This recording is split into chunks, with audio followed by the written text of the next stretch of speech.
Récemment, j'ai relu le manga Fly, Dragon Quest, la quête de Dai. C'est un shonen que j'aime vraiment beaucoup. On en avait parlé au début de la chaîne.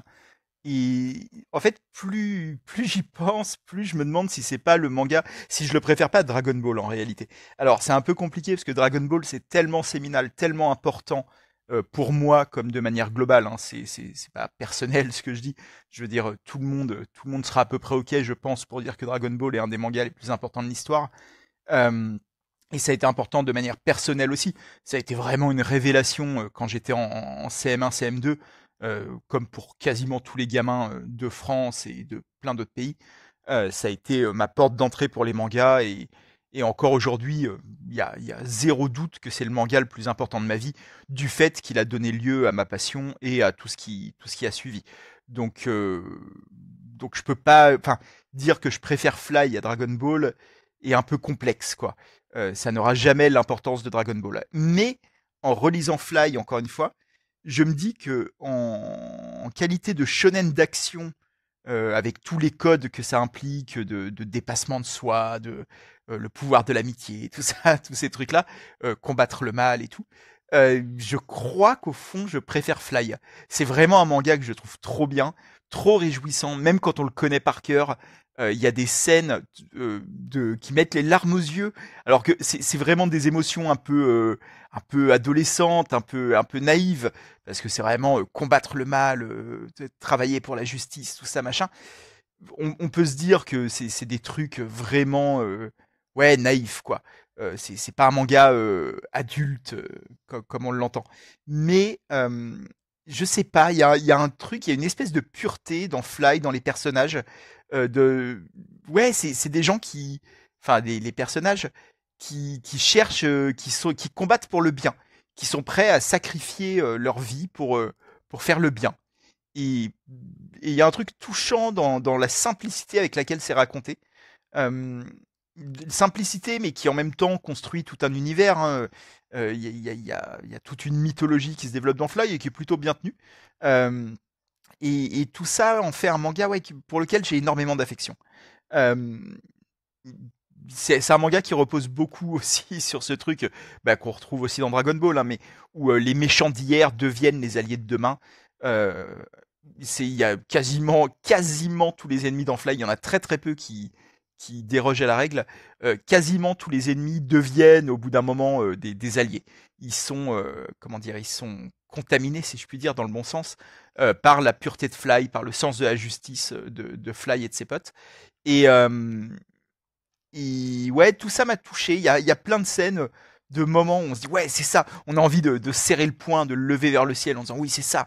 Le sens de la vie, c'est se battre pour la justice et tout. Et, et, euh, et ouais c'est touchant. Voilà. Ça a été une lecture, ça a été un grand plaisir de relire cette saga que je connais bien, même si je l'avais pas lu depuis très longtemps. Mais je l'ai tellement lu quand j'étais petit que qu'elle est. Je pense que les trucs qu'on lit quand on est gamin, quand on est adolescent, on les retient quand même beaucoup plus. Peut-être du fait, peut-être que c'est pas simplement, c'est pas un grand principe de vie ce que je dis. Peut-être que c'est surtout le fait que quand on est jeune, on va avoir peut-être plus tendance, en tout cas moi c'était mon cas, à relire les choses. Moi je sais que Fly en l'occurrence, mais plein d'autres choses qui me passionnaient à l'époque, c'était des choses que je lisais un peu en boucle et que ouais, je pense que j'avais moins de choses. Déjà, j'avais moins de mangas, j'avais moins à disposition le choix, si je puis dire. Donc, les choses que j'avais, les mangas que je possédais, j'avais tendance à les relire de manière répétée, quoi. Et tout ça pour dire que donc j'ai beaucoup aimé ma relecture de Fly et que ça m'a amené à une réflexion parce qu'en ce moment, alors je pense que je suis vraiment pas le seul dans ce que je veux dire. En ce moment, je suis très inquiet par la marche du monde. C'est absolument pas original hein, ce que je dis. On est en train de vivre quand même une période très obscure, très inquiétante sous plein d'aspects. Il y a une très grosse montée quand même de l'extrême droite sous plein de formes, du fascisme, hein, même, osons les mots. C'est des mots qui sont compliqués en ce moment à utiliser sur Internet parce que ben, l'extrême droite en question, les soutiens de cette extrême droite en question sont très actifs sur Internet et débarquent très facilement sous la moindre vidéo qui va parler de ça, qui va être un peu trop woke pour eux, comme ils disent. Donc je sais que juste en disant ce que je suis en train de dire, je m'expose à, ouais, à pouvoir avoir des commentaires pas très agréables à gérer. On verra si c'est le cas, mais c'est des trucs, je crois que un peu tout le monde qui est actif sur Internet en ce moment, même de manière, même vous, hein, peut-être, même simplement les réseaux sociaux classiques, même si vous n'êtes pas, comment dire, comment on dit, concepteur de contenu, créateur de contenu, ce fameux terme à la mode, même si vous n'êtes pas ça, je pense que vous avez déjà vu le truc, que ça part au quart de tour, hein, quand même, en ce moment.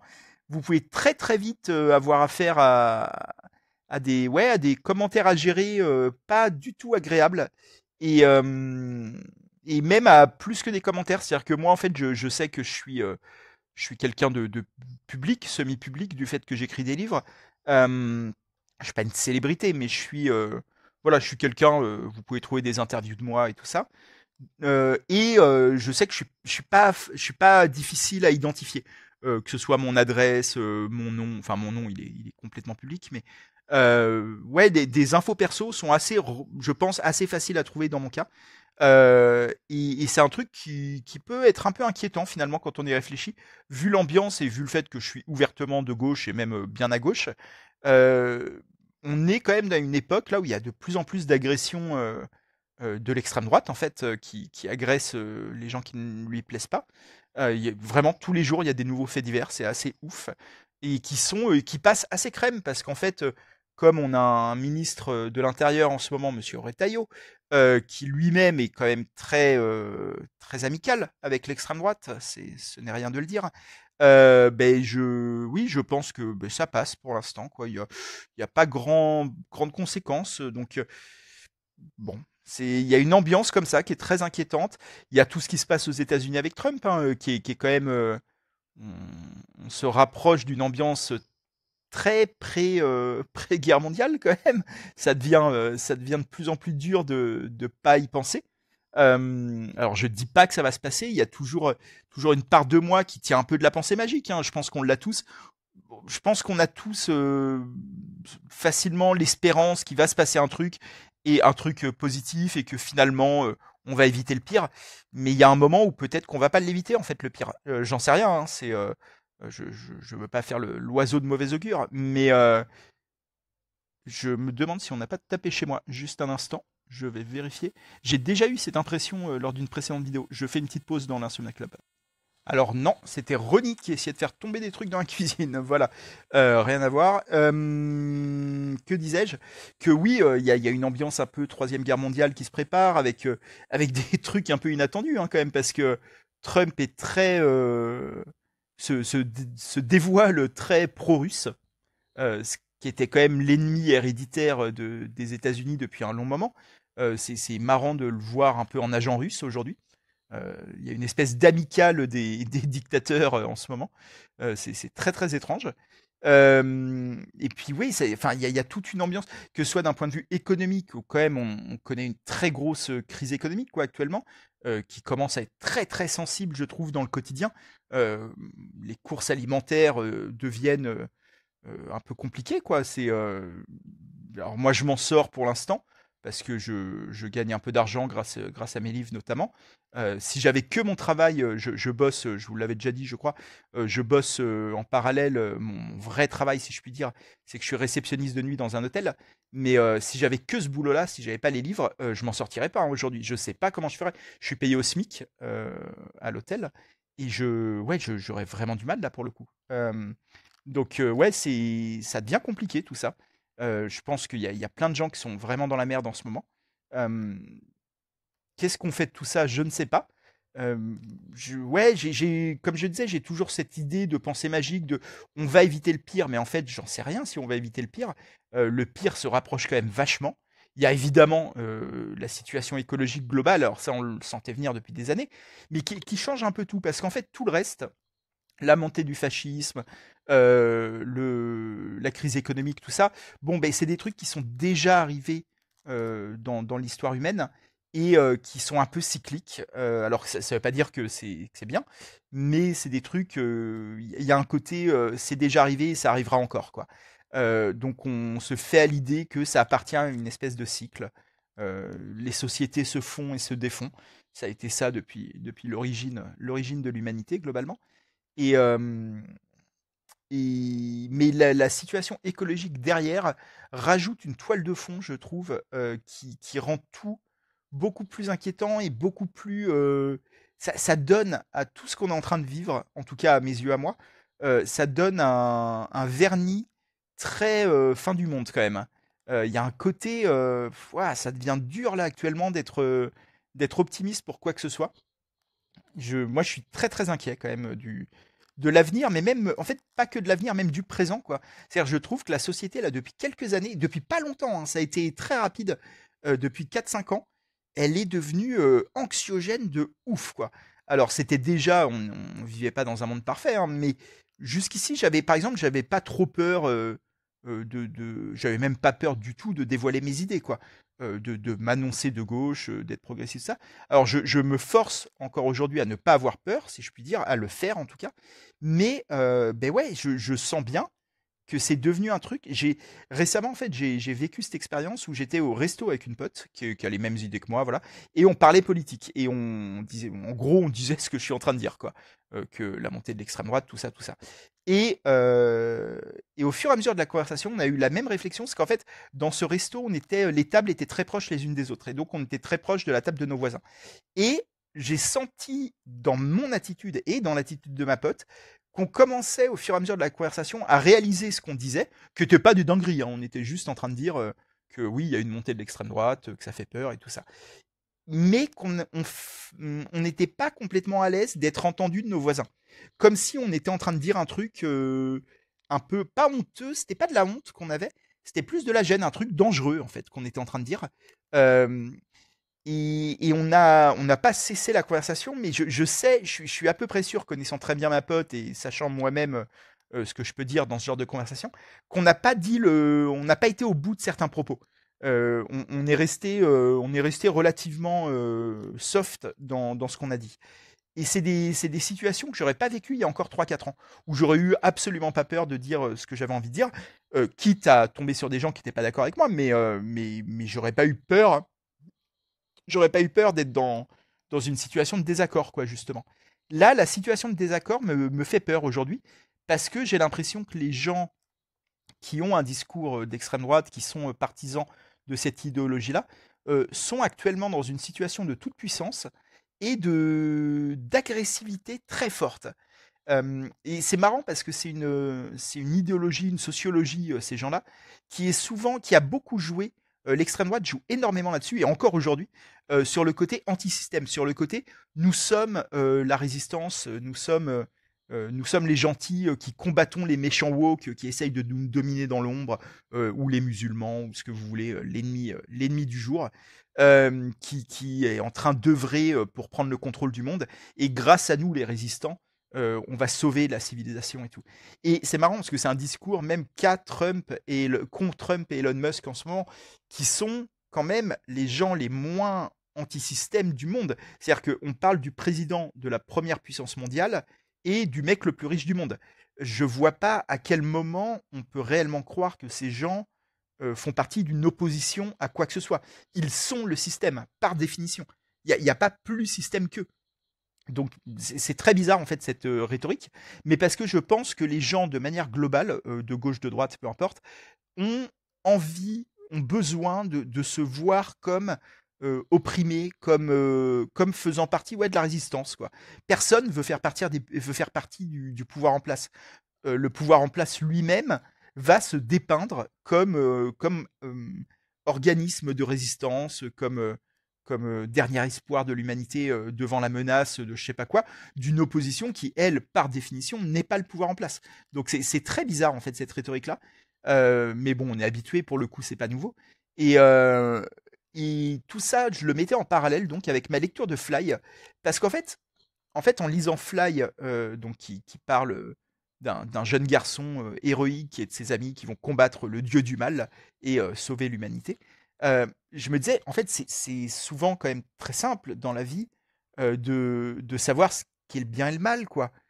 Je sais pas dans quel récit personnel il faut se mettre pour se dire qu'être raciste, être intolérant envers l'orientation sexuelle de quelqu'un, être machiste, être masculiniste, tous ces trucs-là, peut être quelque chose qui s'inscrit dans le bien. Enfin, je veux dire, toutes les histoires de toute l'histoire justement de la fiction nous ont montré que c'est pas ça le bien, le mal, quoi. Je veux dire, enfin, il n'y a pas un récit où être raciste, c'est bien. Il y en a quelques-uns, mais qui sont vraiment problématiques, mais qui sont plutôt des œuvres de propagande. Mais ouais, il y a un truc. Et en fait, je me dis, quasiment tout le monde, de gauche, de droite, a dû regarder et aimer Star Wars, Harry Potter. On pourra reparler d'Harry Potter d'ailleurs, qui est un cas marrant. Tous ces trucs-là, toutes les œuvres très mainstream comme ça, elles racontent toutes la même chose. En fait, aime ton prochain, c'est des trucs très judéo-chrétiens, quoi. C'est très aime ton prochain, sois bon avec les gens, sois généreux, sois patient, combat l'hypocrisie, combat le mal, sois tolérant. Tous ces principes-là, c'est des trucs très basiques hein, que je suis en train de dire, mais qui finalement semblent aujourd'hui ne pas aller vraiment de soi. D'ailleurs, quand vous défendez des valeurs un peu comme ça, très basiques, hein, encore une fois, c'est pas des grands discours politiques hein, que je suis en train de faire. Quand vous défendez un peu ces valeurs-là, on va beaucoup vous opposer aujourd'hui que vous êtes dans le monde des bisounours et que c'est pas ça la vraie vie et que c'est simpliste et tout ça, tout ça. Et grand bien aux gens qui disent ça, je vois l'opposition. Mais ouais, non, je sais pas, enfin, ça me paraît très simple de savoir ce qui est le bien, le mal. Et en tout cas dans les grandes lignes. Et c'est marrant de voir que aujourd'hui l'extrême droite euh, s'inscrit plutôt quand même dans des valeurs qui sont dépeintes comme les valeurs du mal, entre guillemets, dans à peu près tous les récits, et y compris dans les récits religieux d'ailleurs, religion dont se vante beaucoup l'extrême droite quand même. C'est souvent teinté de rappels du catholicisme et tout ça, en France, et aux États-Unis aussi d'ailleurs, enfin plutôt on va dire de la chrétienté de manière générale.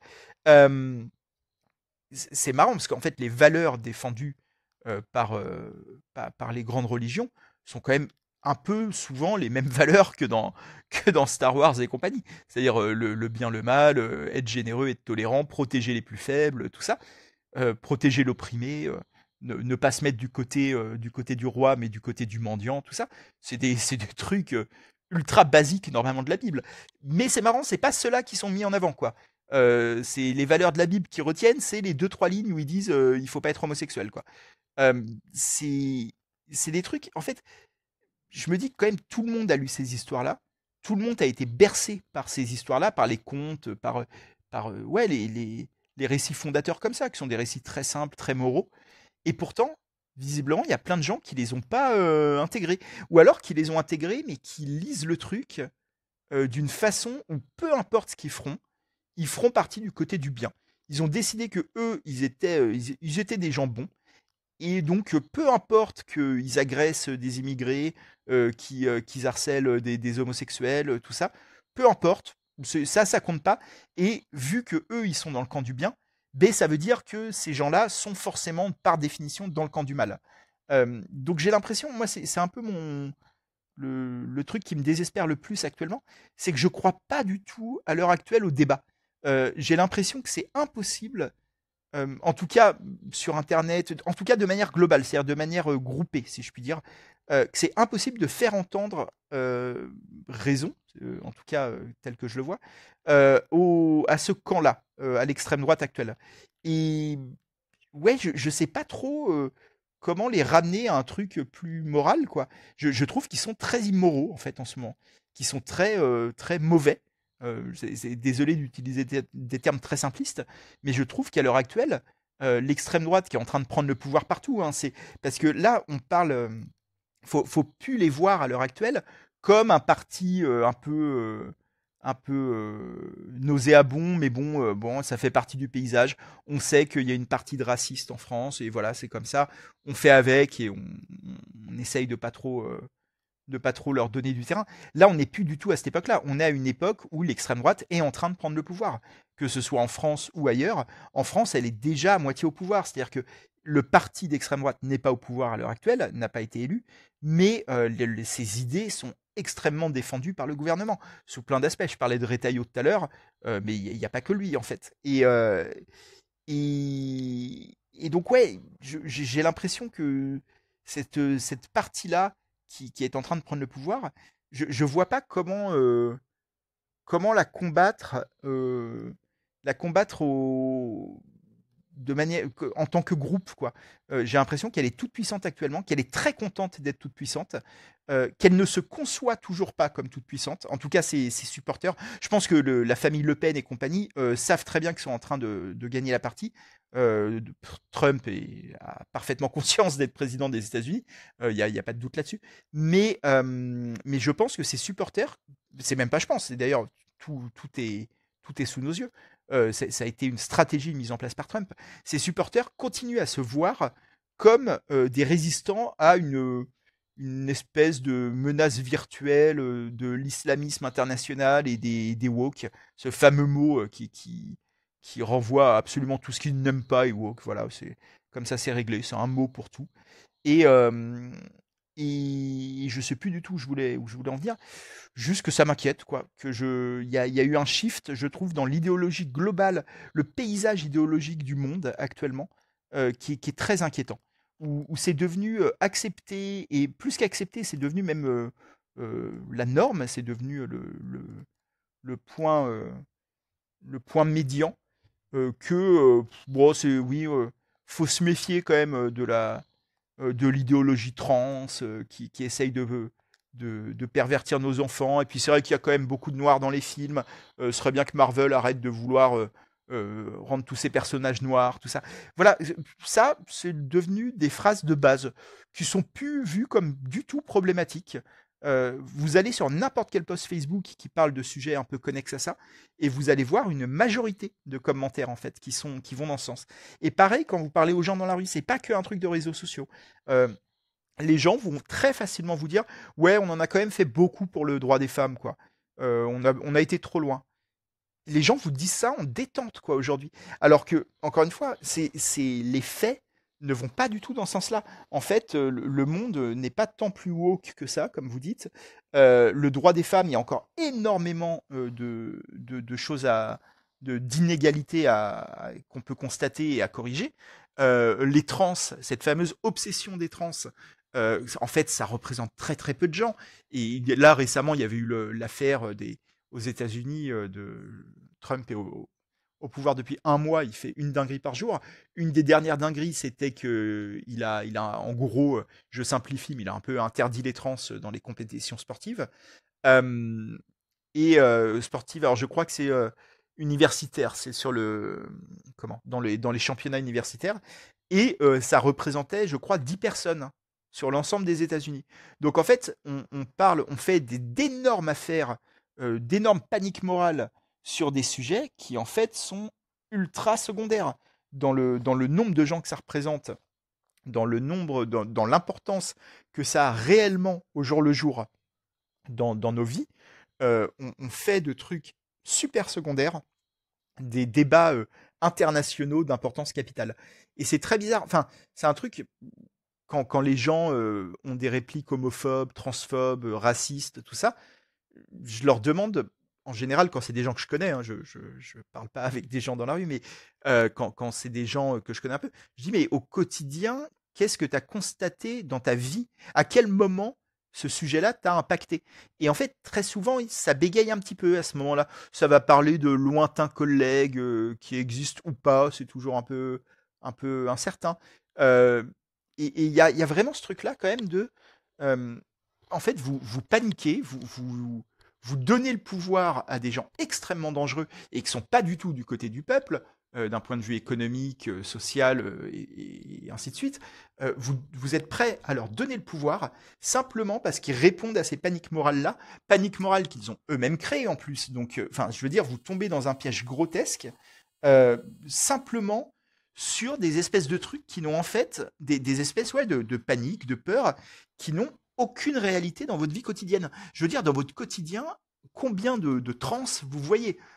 Combien de femmes voilées vous côtoyez au quotidien? En fait, vous en côtoyez probablement très peu. Et c'est très bizarre d'avoir donné autant d'importance à des sujets qui en fait n'en ont pas dans vos vies quotidiennes. Et, et tout ça me ramène ouais à Fly à Fly et à ce genre de récit où je me dis en fait putain il y a une morale qui passe plus quoi. C'est-à-dire que là c'est devenu très compliqué pour les gens de savoir le bien le mal tout ça, mais même sur des trucs très basiques. Genre normalement la tolérance c'est bien. Genre c'est pas désolé j'ai touché mon micro. Normalement la tolérance c'est bien, c'est pas très compliqué à comprendre. C'est vraiment à la base de n'importe quel récit un peu moral, quoi. Et, euh, et non, visiblement, c'est devenu plus compliqué. On est dans une ère, ça aussi, ça me panique beaucoup, dans une ère de fake news, de post-vérité, comme on dit. J'aime bien le terme de post-vérité. Il y a un truc, en fait, on le voit, nos politiques, y compris en France, hein, encore une fois, Macron est un champion à ça, de dire des trucs ou de manière évidemment fausse, genre personne n'a de doute que c'est un mensonge, là, ce qu'il est en train de dire, mais il dit quand même, et en fait, tout le monde continue à savoir que c'est un mensonge, mais comme il l'a dit, bon, ben ça devient ça, la version officielle, celle qui est reprise par les médias, et comme les médias veulent pas non plus, il y a toujours cette prudence des médias qui veulent pas dire que c'est un mensonge, alors ils vont dire, Macron a déclaré que, machin, parfois ils font du fact-checking, mais parfois pas, et donc, petit à petit, bon, ben, on garde la phrase qui est un mensonge. C'est celle-là dont on se souvient. Comme il n'y a pas eu de déclarations qui vont dans le sens de la vérité, ben, en fait, on n'a pas de déclaration à lui opposer.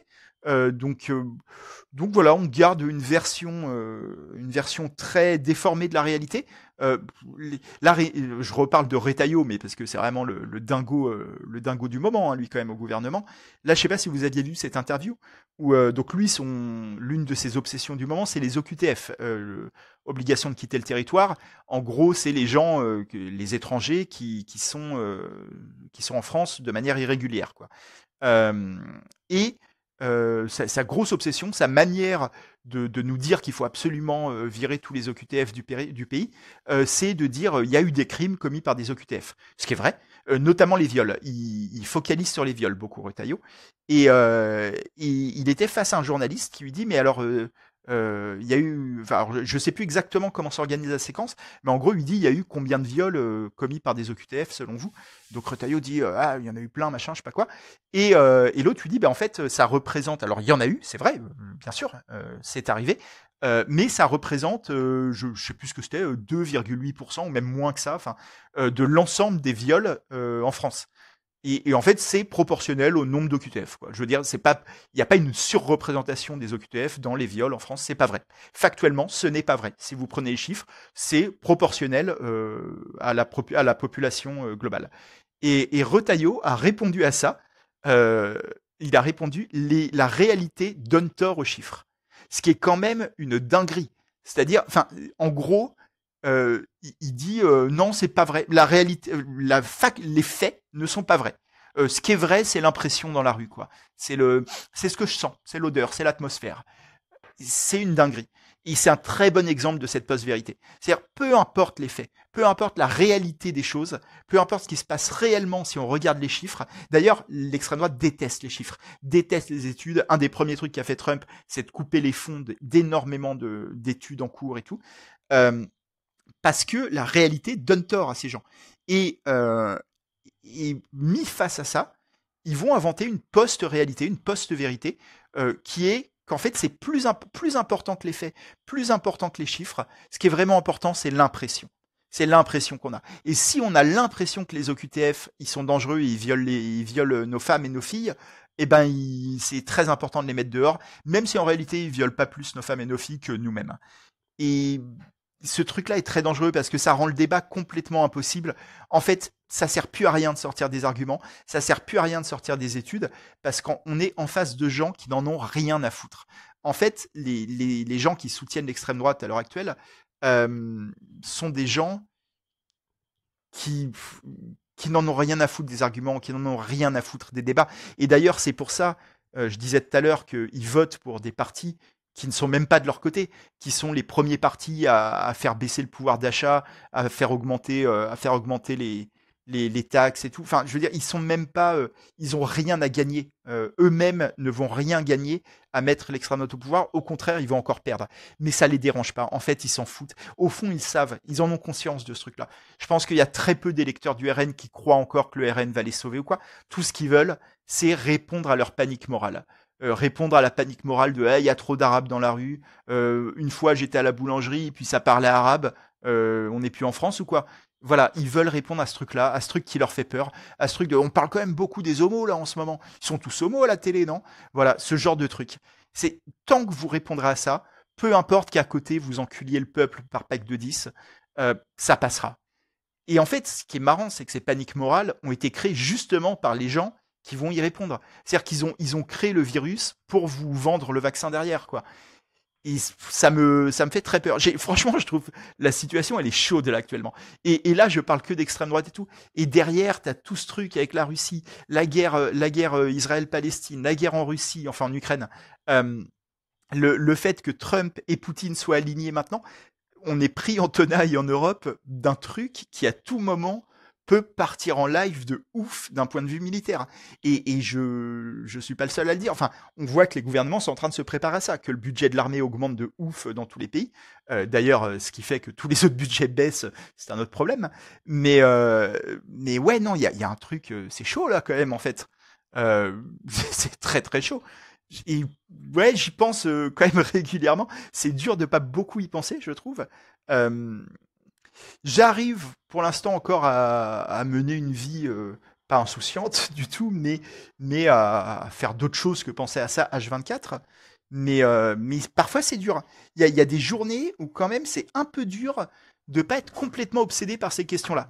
Euh, la lecture m'aide beaucoup, la fiction de manière générale.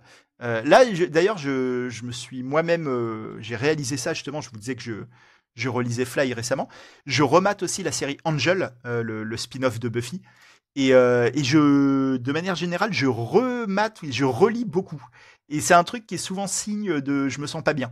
Je vais chercher du confort dans des œuvres que je connais déjà. Vous voyez le mécanisme. Euh, et je pense c'est un mécanisme assez commun d'aller chercher du réconfort dans nos mangas favoris, nos films favoris. Donc là, je fais beaucoup ça en ce moment. Bah, ça aide aussi à penser à autre chose, hein. Et bon, c'est penser à autre chose. Encore une fois, je suis pas non plus obsédé par ça H24, mais ouais, c'est quand même dur parce que ça nous impacte tous. C'est-à-dire que cette situation du monde, là, on est à une époque, je trouve, d'urgence dans ce qui se passe, qui ne permet plus de dire, comme c'était encore possible il y a quelques années, oh moi la politique, ça m'intéresse pas. Là, c'est dur de pas s'intéresser au moins un peu à ce qui est en train de se passer quand même. Faut vraiment avoir un sacré luxe en termes de train de vie pour s'autoriser à n'en avoir rien à foutre, quoi. Faut vraiment habiter dans un coin très tranquille et avoir répondu à tous ses besoins vitaux de, pour être dans cette situation mentale là, quoi. Euh, voilà, c'était un peu un Insomnia Club déprimant, j'imagine. En même temps, alors je disais, ouais, là, ça me fait presque peur de poster ce que je suis en train d'enregistrer, parce que je vous ai dit, je sais qu'il y a un truc, le brigading, comme on appelle ça, d'extrême droite, qui est assez fort en ce moment, qui est genre, enfin, qui est très visible hein, sur Internet. Dès que vous parlez de gauche, il y a une masse de mecs d'extrême droite qui arrivent de nulle part, des gens qui vous regardent pas d'habitude, quoi. C'est assez ouf, quoi. Je l'ai constaté sur d'autres créateurs, c'est assez paniquant. Donc bon. J'ai pas plus envie que ça de gérer ça. J'avoue que j'ai pas trop envie de me sentir menacé ou quoi. Mais bon, on verra. Mais en tout cas, oui, c'est un peu déprimant là ce que je raconte, mais en même temps, je pense qu'on est beaucoup à le ressentir à l'heure actuelle, hein, et probablement parmi vous. J'enfonce des portes ouvertes pour plein d'entre vous. Je pense que c'est aussi une manière de partager ce que je ressens et de partager ce que vous ressentez que d'en discuter, quoi. Euh, je pense que c'est bien au moins d'exprimer le fait qu'on ait peur, quoi. De ne pas, ouais, je sais pas, se dire qu'on n'est pas tout seul déjà, que peut-être parce que l'extrême droite, comme je disais, l'extrême droite et ses soutiens, quoi, enfin les gens du quotidien qui votent extrême droite, on va dire, qui votent extrême droite ou qui sont sympathisants de Trump et ainsi de suite, truc que j'ai du mal à comprendre aussi. Les Français, les nationalistes français, fans de Trump, enfin bon, bref. En fait, ils sont très vocaux, ils sont très bruyants, ils sont très visibles à l'heure actuelle. Ils sont très fiers d'eux. Et ils utilisent beaucoup les bots également, donc ils sont encore plus visibles sur Internet. Mais je suis pas tout seul non plus à penser ce que je pense. Il y a quand même encore beaucoup de gens qui ne sont pas du tout dans ces idéologies-là. Et c'est d'ailleurs tout le problème. Enfin, c'est-à-dire que si 100% de la population était extrême droite, finalement, il n'y aurait pas de problème. Euh, le problème, c'est que, ben oui, tout le monde pense pas pareil. Et il y a encore des gens qui lisent Fly en se disant que il faut combattre le mal. Voilà, ce sera la fin de cet épisode. Prenez soin de vous. À plus pour une vidéo normale.